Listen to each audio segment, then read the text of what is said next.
আজ আমার হেয়ারস্টাইল ক্লাসের ফার্স্ট ডে। লোকেশন ছিল কোরিয়া। ক্লাসটা খুব সুন্দর একটা মন্দিরে হয়েছিল। আর আমি শিখবো রঞ্জু ম্যামের কাছ থেকে। ম্যামকে পার্সোনালি আমার খুবই পছন্দ। নিজেকে ম্যামের কাছে ইন্ট্রোডিউস করে নিলাম। দেন কিছুক্ষণ পর আমাদের ক্লাস স্টার্ট হয়ে গেল। শুরুতেই ma'am basic to advance all products knowledge দিলেন। হেড স্ট্রাকচারটা ভেঙে ভেঙে বোঝাচ্ছিলেন। আর আমাদের ক্লাসে দুটো রোলস ছিল। ফার্স্ট, নির্দিষ্ট টাইমে প্রেয়ার করা। সেকেন্ড, 2-3 টাইম জল খাওয়া।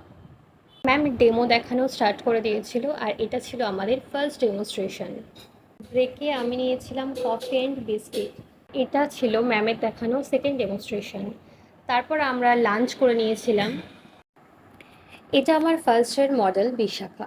ফার্স্ট ডে সেরকমভাবে কারোর সাথে পরিচয় ছিল না, তাও কম বেশি অনেকের সাথেই ভালো কথা হচ্ছিল। আর আমার মডেলের ওপর করা কাজ আগেই পোস্ট করে রেখেছি, দেখে জানিও কেমন হয়েছে। দেন আমাদের ক্লাস এন্ড হলো, আমিও মডেল বাড়ি ফিরলাম। 6:30। ভিউটা দেখ কত সুন্দর। এইভাবেই আমার আজকে দিনটা খুবই সুন্দর কাটলো।